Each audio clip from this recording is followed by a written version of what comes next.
ଆଚ୍ଛା ଆମ ଭିତରେ ଏମିତି କେହି ବି ନଥିବେ ଯାହାକୁ କି ମାଛ ଜମା ବି ପସନ୍ଦ ନୁହଁ। ମାଛଟା ଆମ ସମସ୍ତଙ୍କର ଅଲ ଟାଇମ ଫେଭରେଟ। ଆମିଷ ବାରିଟା ହେଲା ମାନେ ପାଟିଟା କେମିତି ମାଛ ଝୋଳ ଟିକେ ଖୋଜୁଥାଏ। ଆଉ ଆଜି ଆମିଷ ବାରିଟା ଥିଲା ବୋଲି ମାର୍କେଟରୁ ଯାଇ ଗୋଟେ ବଡ ସୁନ୍ଦରିଆ ମାଛଟା ନେଇ ଆସିଲି। ମାର୍କେଟରୁ ମାଛଟାକୁ ଆଣିକି ଭାବିଲି ନାଇଁ ସବୁଦିନ ତ ଏଇଥିରେ ମାଛ ଝୋଳ କରିକି ଖାଉଛି, ଆଜି ଗୋଟେ ଏଇ ମାଛରୁ ବଢିଆ ରେସିପିଟେ କରିକି ଖାଇବି। ଏଇ ରେସିପିଟା ଖାସ କରିକି ପଖାଳ ସହ ବହୁତ ବଢିଆ ଲାଗିବ। ଆଜି ଆମେ ବନେଇବା ଆମ ଦେଶୀ ଷ୍ଟାଇଲରେ ଫିଶ ତାୱା ଫ୍ରାଏ। ଏଇଟା ପୁରା ଦେଶୀ ଷ୍ଟାଇଲରେ ବନିବ ଆଉ ଯୋଉଥିରେ କି ସୋରିଷ ବେସରଟା ୟୁଜ ହବ। ପ୍ରଥମେ କଣ କରିବା ନା ସୋରିଷ ବେସରଟାକୁ ଆଗେ କରିନବା, ଯୋଉଟା କି ଏଇଥିରେ ମେନ୍ ଜିନିଷ। ବେସର ପାଇଁ ସୋରିଷ, କଞ୍ଚାଲଙ୍କା, ଅଦା, ରସୁଣ, ହଳଦିଆ ସୋରିଷ ଆଉ କଳା ସୋରିଷକୁ ନେଇକି ତାକୁ ବଢିଆ ଭାବେ ପୁରା ଫାଇନ ପେଷ୍ଟ କରିନବା। କଣ କରିବା ନା ମାଛଟାକୁ ଭଲ ଭାବେ କାଟି କୁଟିକି ପରିଷ୍କାର କରିକି ଧୋଇ ନବା ଆଉ ତା ଉପରେ ଛୁରୀରେ 4-6ଟା କଟ ଲଗେଇଦବା। ଏବେ ମାଛକୁ ଗୋଟେ ପ୍ଲେଟକୁ ରଖିକି ସେଇଥିରେ ହଳଦୀ ଆଗେ ଦେଇଦବା, ତାପରେ ଲୁଣ ଟିକେ ଦେଇଦବା। ଏବେ ସେଇଥିରେ chilli powder, Kashmiri chilli powder, ଧନିଆ ପାଉଡର, ଜିରା ପାଉଡର, ବ୍ଲାକ ପେପର ପାଉଡର ଦେଇକି ଏବେ କଣ କରିବା ନା ସୋରିଷ ବେସରଟାକୁ ଦେଇଦବା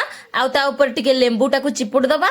ଏବେ ତାକୁ ଭଲ ଭାବେ ପୁରା ମାଛରେ ମାଲିସ କରିଦବା। ମାଛ ଉପରେ ଯୋଉ କଟ ଗୁଡାକ ଲଗେଇଥିଲି ସେଥିରେ ତା ଭିତରେ ବି ସେଇ ମସଲା ଗୁଡାକ ସବୁ ଦେଇଦବା, ଯାହା ଦ୍ୱାରା କି ମାଛଟା ବହୁତ ଟେଷ୍ଟି ଲାଗିବ। କଣ କରିବା ନା ମାଛଟାକୁ ଭଲ ଭାବେ ମସଲା ଗୋଳେଇକି ତାକୁ 45 ମିନିଟ୍ ପର୍ଯ୍ୟନ୍ତ ମ୍ୟାରିନେଟ ପାଇଁ ରଖିଦବା। 45 ମିନିଟ୍ ପରେ ପ୍ୟାନରେ ତେଲ ଦେଇଦବା। ତେଲ ପୁରା ଗରମ ହେଇଗଲେ ମାଛଟାକୁ ଏବେ ଦେଇଦବା ଆଉ ତାକୁ ଦୁଇ ସାଇଡ କୁ ଭଲ ଭାବେ ପୁରା କ୍ରିସ୍ପି କରିକି ଛାଣି ନବା। ବାସ୍ ଏବେ ପୁରା ରେଡି ହେଇଗଲା ଆମ ଫିଶ ତାୱା ଫ୍ରାଏ। ବାସ୍ ଏବେ ତାକୁ ଗୋଟେ ପ୍ଲେଟ କୁ ବାହାର କରିଦବା ଆଉ ତାକୁ ଗରମ ଗରମ ଥିଲା ବେଳେ ତା ଉପରେ ଟିକେ ଲେମ୍ବୁ ଚିପୁଡି ଦବା ଆଉ ତାକୁ ଏମିତି ଖାଲି ବି ଖାଇଦବା। ଆଉ ଯଦି ଖାଲି ଖାଇବାକୁ ଭଲ ପାଉନାହାନ୍ତି ତାହେଲେ ପଖାଳ ସହିତ ଏଇଟା ବହୁତ ବଢିଆ ଲାଗିବ, ଥରେ ଟ୍ରାଏ କରନ୍ତୁ। ଭିଡିଓ ଯଦି ଭଲ ଲାଗୁଥାଏ ଲାଇକ୍, ସେୟାର ଆଉ ସବସ୍କ୍ରାଇବ କରିବା ପାଇଁ ଜମା ବି ଭୁଲିବେନି। ଜୟ ଜଗନ୍ନାଥ।